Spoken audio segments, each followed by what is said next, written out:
Hi everyone. Here's a quick refresher on how to use your Healthy Placemaking Analysis Map.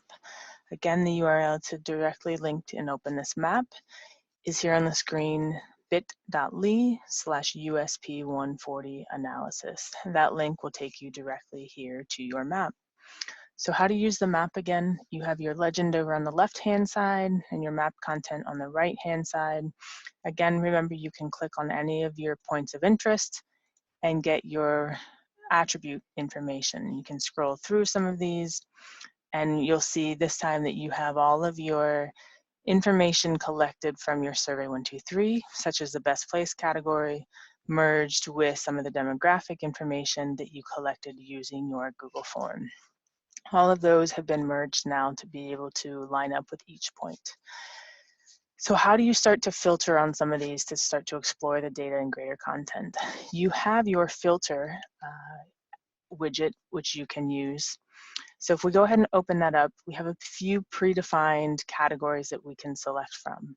For example, if I'm interested in looking at the best place on campus and I'm interested in all of those places where napping occurs, I can select napping through that filter, turn on the layer by toggling this switch, and it will now show me all of those areas on campus, regardless of who collected the information, where students or where respondents think napping is the best place to, it's the best place to have a nap. So again, we can turn those off. If you turn that off, you'll see all of your results. And remember that we had a few that fell outside of campus. So again, you can either click home on the left-hand side, and that will zoom you back in to the campus area. We've had a few other filters, not too many, but college is one of those demographics. You can turn on college, and at this point, they're all there, but we haven't filtered, but I can take a look and say the college is the Warren,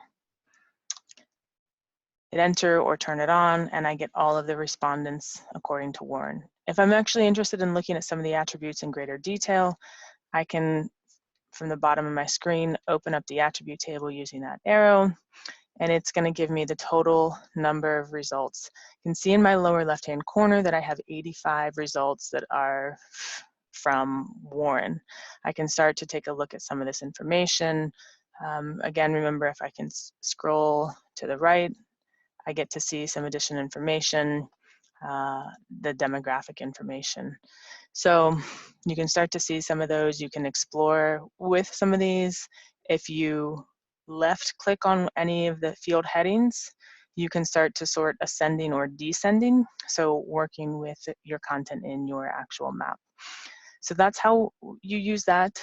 There's a few preset filters, but remember you also have the option of creating your own filter, and this is where the power is going to lie to explore the data on your own. So I'm going to turn off the college. So we're looking at all of the layers again. I want to zoom in to the current extent, home, and I'm going to create a feature, a custom filter where I'm interested in looking at those that are from Warren College and those that are commuters. So I have to specify the layer I'm working with. In our map, we only have one layer, so I'm going to select the best places on UCSD campus. And this follows traditional logic, if any of you have taken classes. So you're going to add an expression, and I'm going to then use the drop-down menus to select what I'm interested in. So I can start to see all of these features. I said I was interested in taking a look at the College of Warren. So the college is, and I can type this in, Warren. If I hit enter, it's going to give my respondents of Warren. If I take a look at my attribute table, I see that I have 76 features that were from Warren, but maybe I'm interested in the respondents of those students from Warren that are commuters only. How do I do that? Well, I have already a custom filter where the college is Warren. I can go in and I can add an expression to this, and I'll see that I've given an option of display features in the layer that match all of the following expressions, or display features in the layer that match any of the following expressions. These two will give you different results. Display features in the layer that map all will give me students from Warren that are commuters. If I said display features with any of the expressions, then it would give me students from Warren and any student that is also a commuter, regardless if they're from another institution. So we'll take a look at that here. I'm interested though in all of the features that match all of the expressions. So I want where the college is Warren,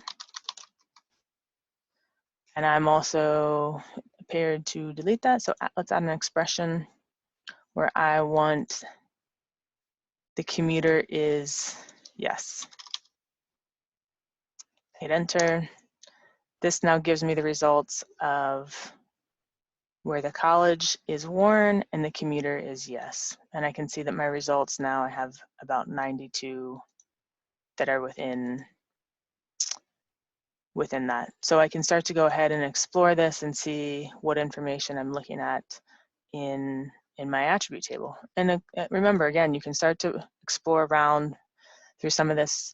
You can also filter through your table as well, but that's how you get through the information. If you have any questions, let me know. But again, it's a matter of just playing around with the information.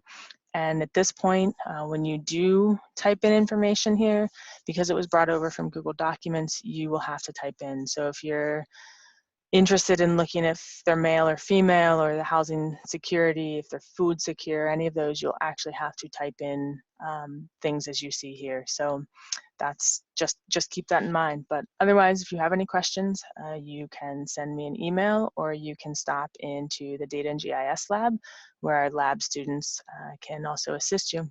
So good luck, and good luck.